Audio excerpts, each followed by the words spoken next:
오늘 우리 주신 하나님 말씀은 사도행전 14장 우리 5절에서 15절 말씀까지입니다. 사도행전 14장 5절에서 15절 같이 교도하도록 하겠습니다. 사도행전 14장 5절 15절 제가 먼저 읽겠습니다. 이방인과 유대인과 그 관리들이 두 사도를 모욕하며 돌로 치려고 달려드니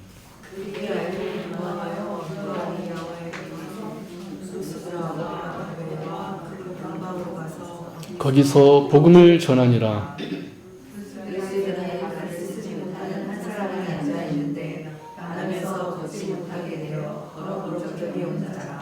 바울이 말하는 것을 듣거늘 바울이 주목하여 구원받을 만한 믿음이 그에게 있는 것을 보고 큰 소리로 이르되 내 발로 바로 일어서라 하니 그 사람이 일어나 걷는지라.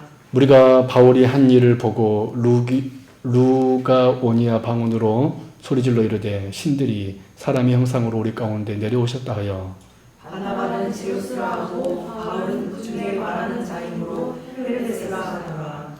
시외 제우스 신당의 제사장이 소와 화환들을 가지고 대문 앞에 와서 무리와 함께 제사하고자 하니 두 사도 바나바와 바울이 듣고 옷을 찢고 무리 가운데 뛰어 들어가서 손을 들어 잘 찍겠습니다. 이르되 여러분이여 어찌하여 이러한 일을 하느냐.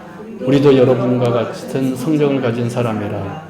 여러분에게 복음을 전하는 것은 이런 헛된 일을 버리고 천지와 바다와 그 가운데 만물을 지으시고 살아계신 하나님께로 돌아오게 함이라. 아멘. 네, 우리 할렐루야. 우리 성도님들 오늘 또 오신 여러분 환영하고 축복합니다. 아멘. 여러분, 복음이 전해지는 자리는 사실 언제나 단순하지 않아요. 한편에는 은혜가 있고 또 다른 한편에는 긴장이 있습니다. 예를 들어 이런 거예요. 목사가 말씀을 전했는데 어떤 사람은 그 말씀을 듣고 기뻐하지만 또 어떤 사람들은 그 말씀 들고요. 안타깝게도 제가 제일 별로 듣기 싫어하는 소리인데 시험 들었다고. 아니 생각해 봅시다. 말씀 듣는데 왜 목사한테 시험 들었다라고 이야기를 할까? 저는 진짜 이해가 안 가요, 사실은. 근데 안타깝게도 그런 성도들이 있다라는 거예요. 뭔지 알겠죠? 어떤 이는 똑같이 말씀을 들었는데 기쁨으로 말씀을 받는데 어떤 이는 그 말씀을 듣고 말씀 앞에서 분노하고 거부하기까지 합니다. 이런 복음은 우리 성도들에게 동일하게 선포되지만 그 반응은 결코 동일하지 않다라는 거예요. 여러분 오늘 우리가 보는 이 사도행전 14장도 바로 그런 장면이 연출되고 있습니다. 바나바와 바울이 이고니온에서 오랫동안 말씀을 전했고 하나님께서는 표적과 기사로 그 사역을 확증해 주셨습니다. 그러나 결국 그곳에서 극심한 위협이 일어났고 바울과 바나바를 돌로 치려는 시도까지 있었습니다.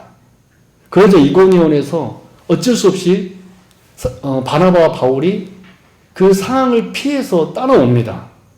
이것은 비겁함이 아니라 복음을 위한 지혜로운 전진이었습니다.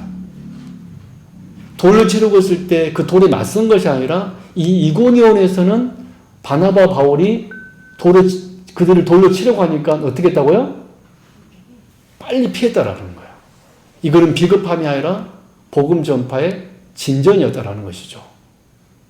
이렇게 해서 그들이 옮긴 사역지가 어디냐면 루스드라입니다. 이고니온을 지나서 어디로 왔어요? 루스드라.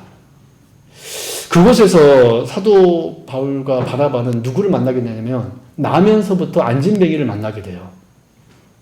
그래서 그곳에서 이 나면서부터 걷지 못하던 사람이 일어나는 놀라운 역사가 일어납니다. 그러나 이 기적 앞에서 사람들은 하나님께 영광을 돌리기보다는 바울과 바나바를 신으로 여기며 뭐로 여기며? 신으로 여기며 그들을 제사 드리려고 그래요. 예배하려고 하는 거예요. 바로 이 장면 속에서 우리가 중요한 질문을 하게 되는데 기적은 무엇인가? 또 복음은 무엇인가? 왜 이렇게 복음이 전해질 때 사람들의 반응은 이렇게 다른가? 오늘 본문 사도행전 14장 말씀을 통하여서 복음 전파의 특징에 대해서, 성격에 대해서 오늘 함께 살펴보면서 복음의 본질을 다시 한번 붙들 수 있는 우리 성도들 되기를 바랍니다. 첫 번째로 기적이잖아요. 기적은 구원의 절대적인 수단과 도구는 아닙니다. 기적은 구원의 절대적인 수단이나 도구는 아닙니다. 여러분 사도행전에 보면 안진뱅이를 일으킨 두 사건이 나오는데요. 언제 나오냐면 첫째는 사도행전 3장에서 성전 미문에 앉아있는 안진뱅이를 누구와 어떤 사도가 고칩니까?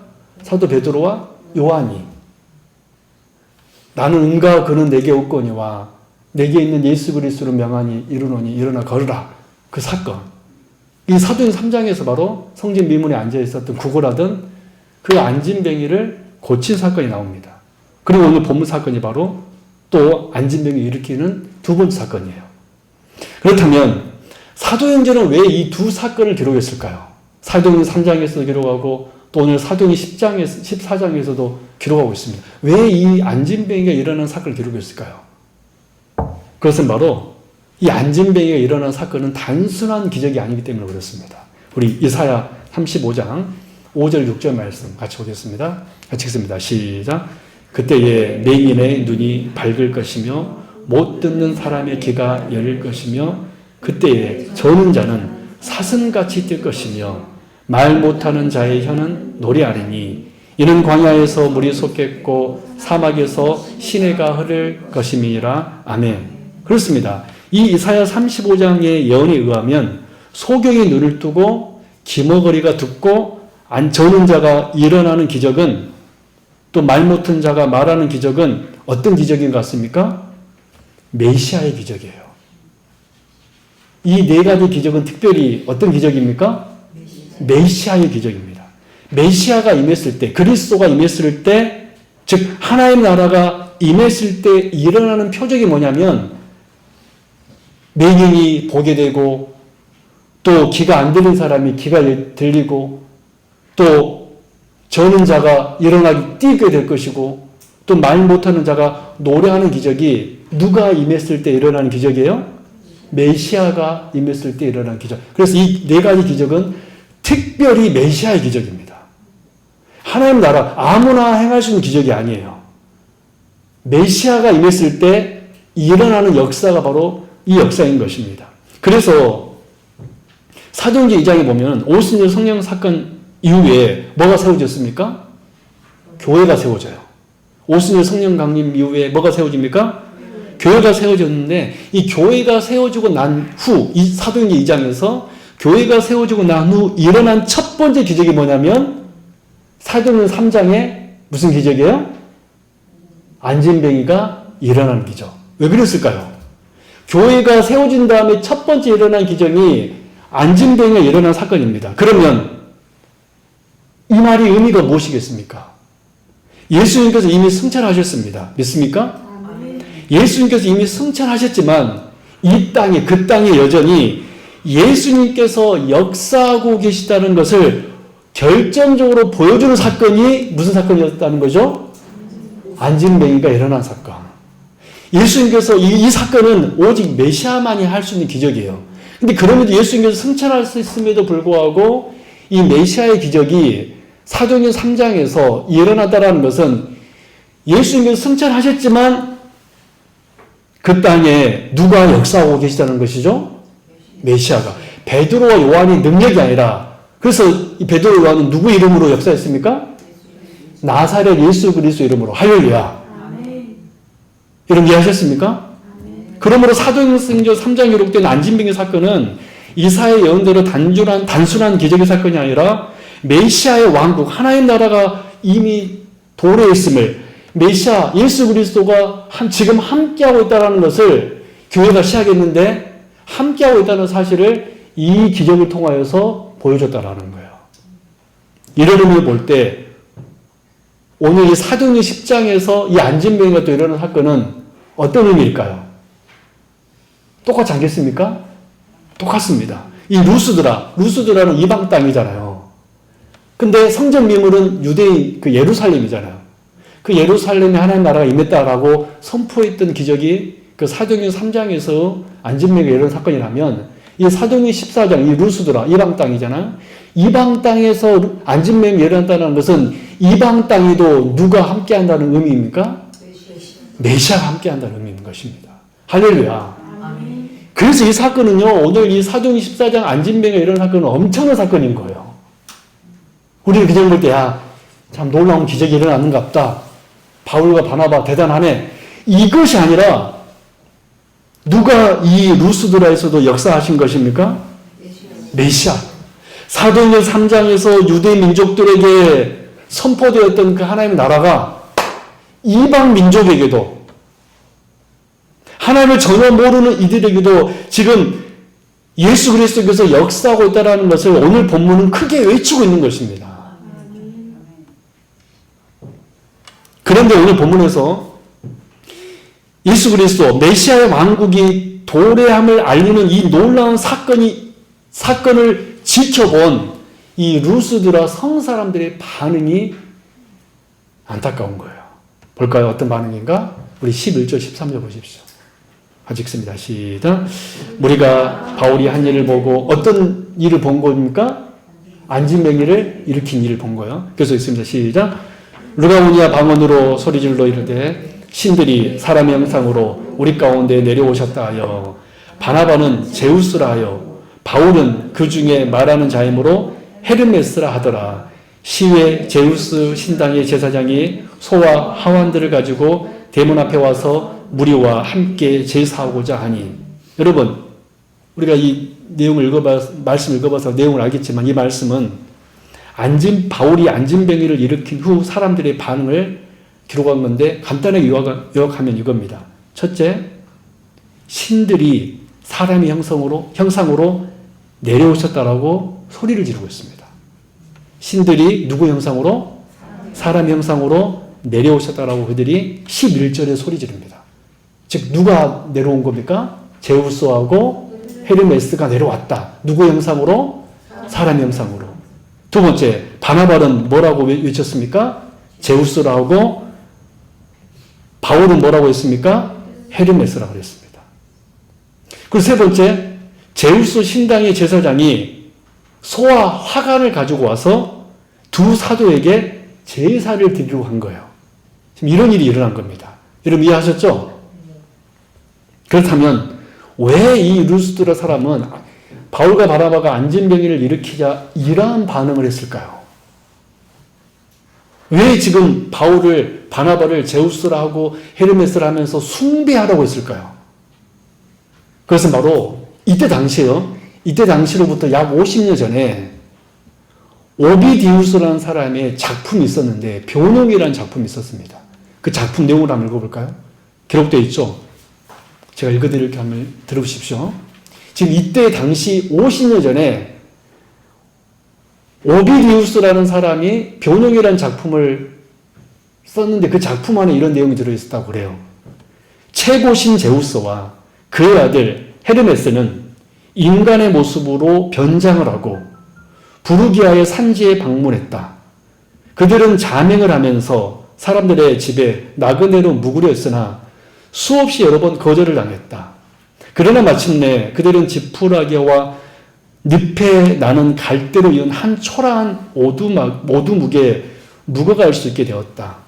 여기에는 필레몬과 바우키스라는 늙은 농부네가 살고 있었는데 그들은 비록 가난한 살림이었지만 그 손님들이 누구입니까? 제우스와 누구요? 헤르메스. 여러분 잘 따라오고 있죠? 그 손님들을 후히 대접했다. 후에 그 신들은 그들에게서 보상을 내렸지만 누구에게 보상을 내린 겁니까? 가난한 농부에게. 그들을 맞아들이지 하지 않았던 많은 집들은 뭐로 쓸어버렸다? 홍수로 다 쓸어버렸다. 이것이 바로 지금 바울과 바나바가 루스드라 성에 갔기 50년 전에 오비디우스라는 사람이 쓴 작품 속에 나온 이야기예요. 한마디로 루스드라 성 사람들은 이 작품의 이야기를 알았던 것입니다. 그래서 알아서 이 바울과 바나바 놀라운 일을 행하니까 누가 온 거라고 생각한 거예요? 제우스와 헤르메스가 누구의 형상으로 입고 왔다고 생각합니까? 바나바와 바울의 형상으로 왔다라고 생각했어요. 그러니까 이제는 이제 어떻게 하는 거예요? 잘 대접해야죠. 왜 안 그러면 자기들이 뭘 받으니까? 홍수로 멸망을 받게 되니까. 이해하셨죠? 지금 그런 내용인 것입니다. 오비디우스의 작품 변형에 나왔던 신을 제우스와 헤르메스를 멸시했던 사람들처럼 자신들도 해코지를 당할까봐 겁을 먹어서 바울과 바나바를 향하여서 제우스다 헤르메스다라고 외치면서 그들을 제사하려고 했다라는 것입니다. 여러분, 우리가 이들의 이 루스드라 성 사람들의 이러한 반응을 통하여서 깨닫게 되는 첫 번째 복음의 성격이 무엇입니까? 기적은, 여러분, 안진뱅이가 일어나는 기적은 보통 기적이 아니라고 그랬죠. 어떤 기적이었습니까? 누가 오셨음을 알리는 기적이었습니까? 메시아가 임했다. 여러분, 저는 우리 교회 안에도 안진뱅이가 일어나는 역사가 있기를 바랍니다. 여러분, 그거는 누가 임했다는 기적입니까? 메시아가 임했다는 기적. 여러분, 저는 이걸 이렇게 해석하고 싶어요. 그래서 안진뱅이는 누구일까? 진짜 안진뱅이도 일어날 수도 있겠죠. 그러나 교회 평상시 나오지 않은 사람들이 주의 교회로 몰려든다라면 저는 그것이 바로 안진뱅이가 일어난 역사인 줄로 믿습니다. 할렐루야. 여러분, 혹시 이 중에 목사님, 저는 솔직히 신앙생활 예전에 잘 못했어요. 근데 어느 순간 주의 못된 교회에 나와서 말씀 듣고 예배 드리고 있다라면 나는 지금 누가 임한 거예요?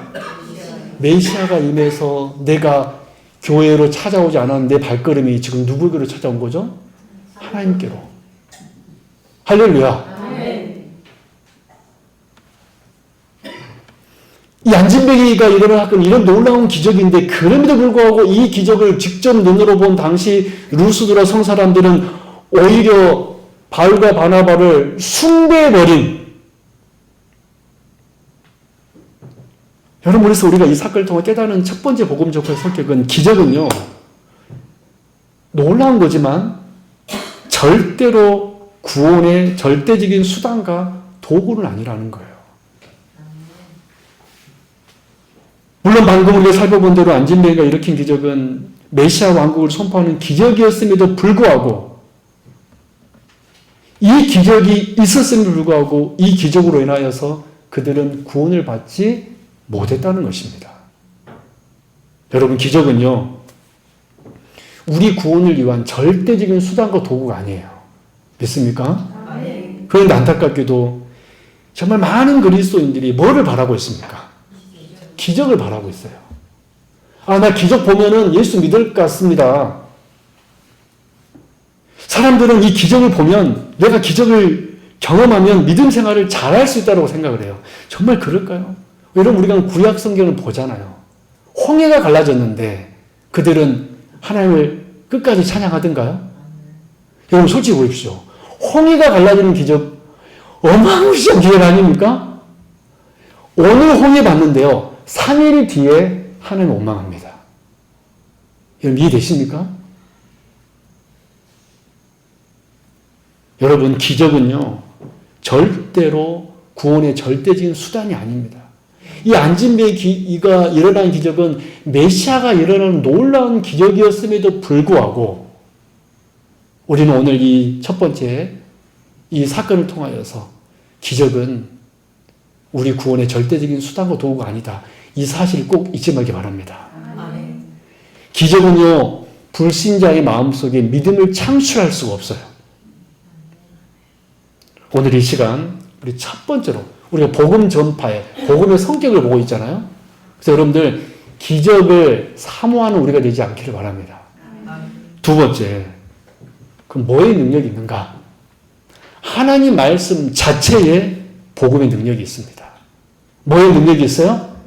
하나님 말씀 자체의 능력이 있습니다.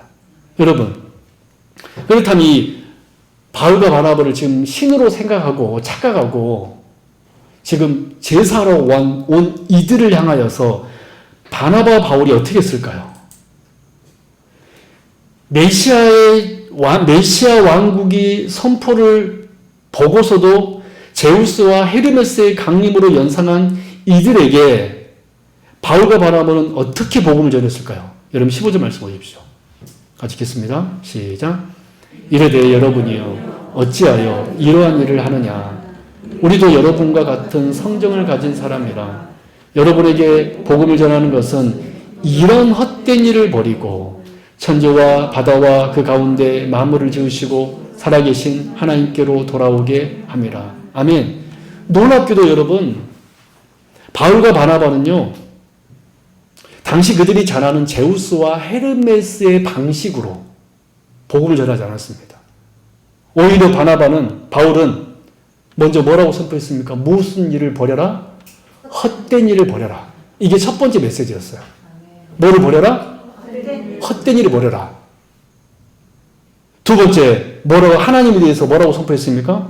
천지와 바다와 그 가운데 만물을 지으시고 살아계신 하나님이라고 선포했습니다.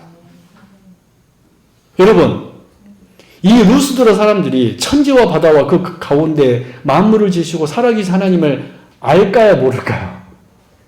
모르죠. 그렇지만 바나바와 바울은 참 복음을, 진짜 복음을 여과 없이 선포하였다라는 거예요.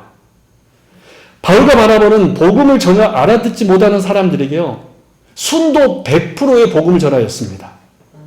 그들이 살아왔던 삶 전체를 부정하도록 너희들 잘못됐어 라고 뭐라고 선포했습니까? 헛된 일을 버려라 라고 그들의 삶이 잘못된 삶임을 규정하였어요. 헛된 일을 뭐해라?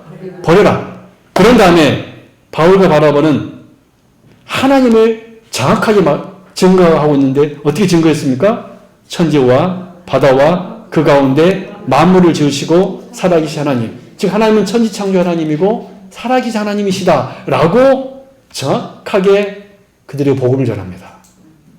즉 바울과 바나바는 지금 루스드라 성사람들에게 익숙한 제우스와 헤르메스의 이야기와 비슷한 것으로 복음을 말하지 않았다라는 거예요. 그런데 불행히도 이 시대의 많은 설교자들이, 그리고 많은 그리스도인들이 복음을 쉽게 전한다는 그런 이 명제를 충족시키기 위해서 복음 아닌 것을 전합니다. 어떤 복음을 전하냐면 슬픔이 치유받으면 우리는 회복될 수 있습니다. 여러분, 이게 복음일까요? 여러분 중에 혹시 마음에 슬픔이 있는 분 계십니까? 그 슬픔이 치유받으면 우리가 회복된다라는 것이 복음입니까? 그것은 여러분 심리학이에요. 상담학이에요, 그는. 또 중학교 아이들에게 이렇게 뭐 한다면서 중학교 아이들에게, 우리 청소년들에게 근본적으로 필요한 것은 관심과 사랑입니다. 주일학교의 부흥은 전적으로 교사들에게 달려 있습니다. 여러분, 이런 주장은 과연 복음에서 나온 주장일까요? 죄송하게 이런 주장은요, 교육학에서 나온 주장이에요. 교육학에서 그런 얘기 하죠. 그래, 안 그래요? 우리 하기쁨교회 주일학교가 부흥하기 위해서는 누가 제일 중요하다? 교사가 중요하다. 그럴까요? 내 교사가 잘나면, 교사가 사랑 많으면 우리 하기쁨교회에 있는 주일학교가 부흥할까요? 그건 인본주의예요. 그건 교육학입니다. 일리가 있고 그럴듯하게 보이지만 복음은 그게 아니라는 거예요. 일리가 있어요, 없어요? 내 슬픔이 치유받으면 내가 회복되었다는 게 여러분 이해돼요, 안 돼요? 내 삶의 문제가 해결되면 나 신앙생활 잘할 수 있을 것 같다. 여러분 이거 일리가 있어요, 없어요? 아까 말했던 것처럼 기적을 경험하면 난 신앙생활 잘할 수 있을 것 같아요. 여러분, 아무리 복음과 유사한 껍데기를 많이 덮어 씌우더라도 복음 아닌 것은 복음이 아닌 것일 뿐 복음일 수는 없습니다. 복음이 아니라면 거기는 절대로 여러분 생명이 잉태되지 않아요. 심지어 여러분, 제가 여러분들이 여러분 여러분의 슬픔이 사라지게 될 것입니다. 사라지면 여러분, 또 여러분 병이 있습니까? 여러분 병이 치유받으면 여러분은 구원을 얻게 될 것입니다. 제가 이렇게 설교하고 있더라면 저는 비복음을 전하는 거예요. 여러분 복음은요. 그래서 절대로 우리 말에 능력이 있는 것이 아닙니다. 하나님의 말씀 자체에 능력이 있음을 믿으시기 바랍니다. 아멘. 결코 복음이 적당히 세상의 것들과 버무려져서라도 얼마든지 사람들에게 그들을 변화시킬 수 있을 거라고 여러분 절대로는 생각해서는 안 됩니다.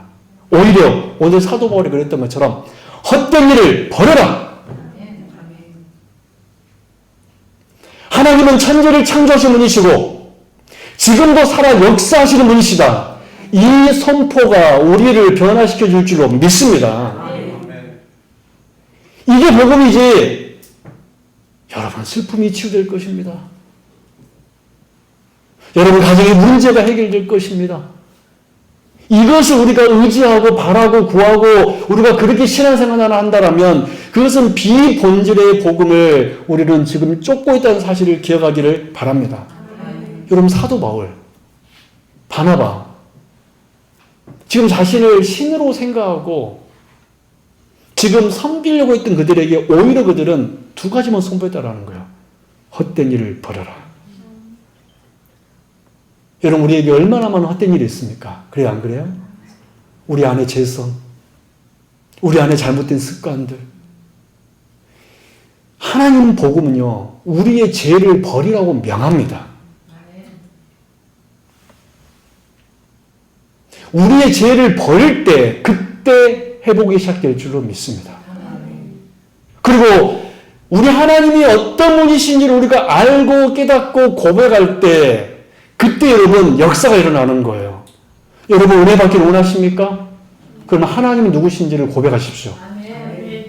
여러분 삶이 회복되기를 원하십니까? 우리 가정이 회복되기를 원하십니까? 그러면 하나님이 어떤 분이신지를 선포하십시오. 우리 하나님은 창조주이시고 우리 하나님은 살아계신 하나님이시다. 놀랍게도 바울은요 이 선포를 했다라는 거예요. 저는요 이거 보고 놀랐습니다. 내가 과연 이런 상황이었으면 뭔 얘기를 했을까?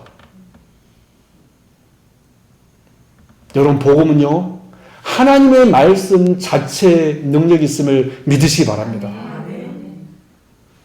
여러분 제가 아무리 설교를 유창하게 잘하고 여러분들에게 이해하기 쉽고 논리적으로 선포한다 그래도 저의 말 자체는 능력이 없지만 하나님의 말씀 자체에는 능력이 있는 줄로 믿습니다.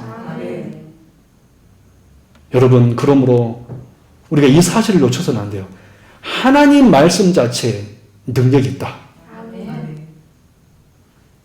그러면 여러분 우리는 매일 말씀을 가까이 되는 것입니다. 말씀을 붙들고 읽고 고백하고 그 읽은 하나님을 고백하고 할렐루야. 여러분 꼭 그러기 바랍니다. 여러분 삶 속에 선포하세요. 우리 하나님은 살아계신 분이시다. 하나님 제가 헛된 일을 버리게 하여 주옵소서. 그렇게 여러분 선포할 때 놀라운 역사가 일어난다니까요. 기적을 삼아하지 마십시오. 온전히 하나님의 말씀만을 사모하는 그 말씀의 능력이 있음. 따라합니다. 말씀이 육신이 되어 우리 가운데 거하시매 하나님의 말씀 우리 가운데 심겨진 게 역사가 나타날 줄로 믿습니다. 마지막 세 번째로 복음의 세 번째 성격은 뭐냐면 복음을 전하는 일에는 반드시 저항도 뒤따르게 된다는 거예요. 복음을 전하는 일에는 반드시 저항도 뒤따르게 된다는 것입니다. 여러분 두 사도들은 루스드라에서 복음을 전할 때 조금도 그 메시지를 왜곡하지 않았습니다. 복음을 왜곡하지 않았습니다. 루스드라 사람들의 기분도 맞추지 않았고 그들의 문화에 적당히 타협하지도 않았습니다. 분명하게 말했습니다. 두 가지. 뭘 말했죠? 헛된 일을 버려라. 그리고 누구를 사모해라? 살아계신 하나님께로 돌아오라. 이 두 복음을 선포했습니다. 그런데 그 결과가 무엇이었죠? 이 바른 복음을 전했을 때 그 결과가 무엇이었죠? 19절 같이 읽겠습니다. 시작. 유대인들이 안디옥과 이고니온에 와서 무리를 충동하니 그들이 돌로 바울을 쳐서 죽은 줄로 알고 시외로 끌어내치니라. 여러분, 바울은 지금 복음을 온전하게 전했는데 돌아온 것은 환영이 아니라 뭐였습니까? 돌이었습니다. 은혜의 메시지를 전했는데 돌아온 것은 박수가 아니라 핍박이었습니다. 왜 이런 일이 일어날까요? 왜 이런 일이 일어났습니까? 복음은 여러분, 다시 말씀드리지만 우리에게 단순히 마음을 위로해주는 좋은 말이 아니기 때문에 그래요. 여러분, 복음은요, 다시 말씀드리지만 우리가 정확히 알아야 되는데 기적도 복음이 아니라 그랬어요. 우리 첫 번째 우리가 배웠죠? 기적도 복음이 아니다. 뭐가 복음이다? 하나님의 말씀 자체가 복음이다. 복음은 그래서 단순히 우리의 마음을 위로해주는 좋은 말이 아닙니다. 왜 지금 바울과 바나바는 온전한 복음을 전했는데 왜 이런 일이 일어났는가? 그래서 바로 복음은 우리 마음에 단순히 위로를 주는 좋은 말이 아니기 때문에 뭐가 찾아온 것입니까? 핍박이 찾아온 거예요. 복음은 오히려 헛된 일을 버려라. 즉 우리의 삶을 바꾸라고 요구합니다. 한마디로 뭡니까? 너 틀렸어. 지금 당신들 잘못 생각하고 있어. 이러니까 뭐가 온 거예요? 핍박이 온 거예요. 복음은요, 우리 귀에 좋은 말이 아닙니다. 복음은 오히려 우리의 잘못된 삶의 방향을 완전히 바꾸라고 요구해요. 우리가 지금까지 가지고 있었던 살아온 헛된 것들, 하나님 아닌 것을 내려놓으러 갑니다. 예를 들어 주일날 매주 목사가 교회 나오라고 외쳐요. 매주 교회 안 나온 성도들한테 그 말이 좋게 들릴까요? 나쁘게 들릴까요? 잔소리로 들리는 거예요. 왜 저 목사는 맨날 교회 나오라 하는가? 복음은요, 하나님 아닌 것들을요, 그 삶의 모습을요, 내려놓으러 갑니다. 그러니 사람의 마음 깊은 곳에서, 그 복음을 들은 마음 깊은 곳에서 뭐가 일어나요? 저항이 일어나는 거예요. 뭐가 일어나요? 저항이 일어나는 겁니다. 복음은 분명 복된 소식이지만 동시에 세상 곧 옛사람들에게는 불편한 소식입니다. 그래요, 안 그래요? 여러분들이 왜 하나님의 말씀 들으면 지금 기쁘냐면 여러분들은 옛사람이 아니라 어떤 사람이 되기 때문에 새 사람이 되기 때문에 복음 듣는 것이 즐겁지. 옛사람이라면 그 복음이 좋아요, 안 좋아요? 싫은 거예요. 그래서 뭐가 일어납니까? 저항이 일어나는 거예요. 복음은 죄를 인정하게 하고 복음은 나 자신을 부인하게 하고 그래서 하나님께로 돌아오게 하기 때문에 지금까지 내가 옳다고 믿어온 삶을 완전히 흔들어 놓기 때문에 복음은 불신자들에게 또 아직 믿지 않은 사람들에게 저항이 일어난다는 것입니다. 그러나 성도 여러분요, 복음은 우리를 흔들지만 무너뜨리지만 우리를 망하게 하려는 무너뜨림이 아니라 우리의 낡고 무너져가는 집을 허물어야 우리가 새 집을 지을 수 있듯이 할렐루야? 여러분 우리 하기프교가 이렇게 예쁘게 이렇게 지어졌잖아요. 뭐 우리 건물은 아니지만은 여러분 처음에 여기 왔을 때 여러분 심란했습니다. 제가 작년 8월부터 이렇게 들락날락 했는데 깜짝 놀래요. 그때는 더웠잖아, 더. 근데 이렇게 완전히 바뀌었어요. 모든 더러운 것들을 긁어내고 할렐루야. 그렇게 해서 이렇게 아름다운 예배 초소가 생겨난 겁니다. 마찬가지로 복음이 무너뜨리는 것은요, 우리를 망하게 하려는 것이 아니라 우리에 있는 죄의 기초를 허물고 그 위에 생명의 집을 세우기 위한 무너뜨림을 믿으시기 바랍니다. 겉으로는 우리를 흔들고 우리의 삶, 지금까지 살아왔던 모든 삶을 흔드는 것처럼 보이지만 오히려 실제로는 그것이 해보지고 오히려 실제로는 세워짐임을 믿으시기 바랍니다. 그러면 여러분 복음을 전하다가 반드시 복음을 해서 저항이 오는데 저항이 온다 하더라도 낙심할 필요가 없는 이유는 그것은 오히려 복음이 제대로 선포되고 있다는 증거입니다. 여러분 주님께서 팔복에서 뭐라고 그랬습니까? 의를 위하여 핍박을 받는 자는 복이 있다고 하셨습니다. 복음 때문에 우리가 손해를 보고 오해를 받고 때로는 외로울 수 있지만 오늘 바울처럼 이 정도는 아닐 거예요. 저항을 받을 수 있지만 그러나 하나님께서 기뻐하는 이름을 믿으시기 바랍니다. 여러분 우리 교회가 이제 복음을 이제 전해야 됩니다. 이제 다음 주부터 돌아온 주부터 3월이잖아요. 여러분 우리 복음을 전할 때 저항이 두려워서 복음을 왜곡하거나 줄여서는 안 됩니다. 오히려 담대하게 우리 선포하십시다. 할렐루야. 담대하게 복음을 선포하고 그리고 어떤 환난 속에서도 우리가 복음을 부끄러워하지 말고 우리 솔직히 말해서 전도하려면 부끄러워 안 부끄러워요? 부끄럽습니다. 사람들이 나 뭐라 할까 봐도 외면하면은 속으로 계십시오. 할렐루야. 저항이 왔다. 그럼 내가 바른 복음을 전한 거예요. 할렐루야. 저항이 온 거예요. 그것 때문에 목사님 사람들이 싫어해요. 그것이 아니라 뭔가 알겠죠? 저항이 온다니까요. 그러면 아싸 저항이 왔다. 역사가 일어날 줄로 믿습니다. 여러분 우리는 그저 선포하면 되는 것입니다. 전도지 한 장이라도 전달하면 되는 거예요. 그 결과는 하나님께 맡깁시다. 중요한 것은요. 저는 우리 교회가 전도하는 교회가 됐으면 좋겠어요. 중요한 것은 우리 교회가 복음을 선포하는 교회가 됐으면 좋겠습니다. 할렐루야. 우리 식구들에게도 그렇게 전하고 여러분 식구들이 전하면 또 욕먹을 거예요. 당신은 열심히 믿어. 그럼에도 불구하고 전하십시오. 내 사랑하는 사람들에게 또 지나가는 우리 아무개 사람들에게. 그래서 여러분 세 번째 복음 전파의 세 번째 성격은 바른 복음을 전하면 반드시 뭐가 따르게 된다? 저항이 따르게 된다. 이 세 번째도 기억하길 바랍니다. 말씀에 들어가겠습니다.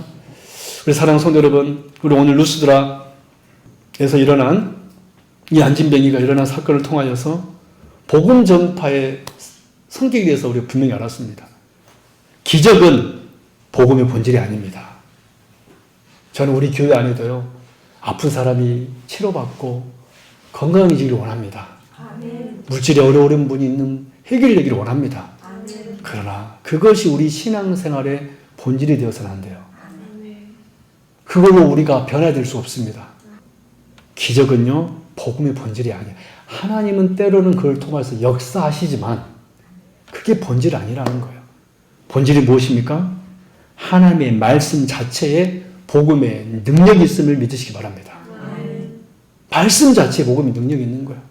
여러분 삶 속에 있는 문제가 있을 때 오히려 하나님의 말씀을 선포하십시오. 말씀 자체에 능력이 있습니다. 그리고 세 번째, 복음을 전하면 때로는 저항도 와요.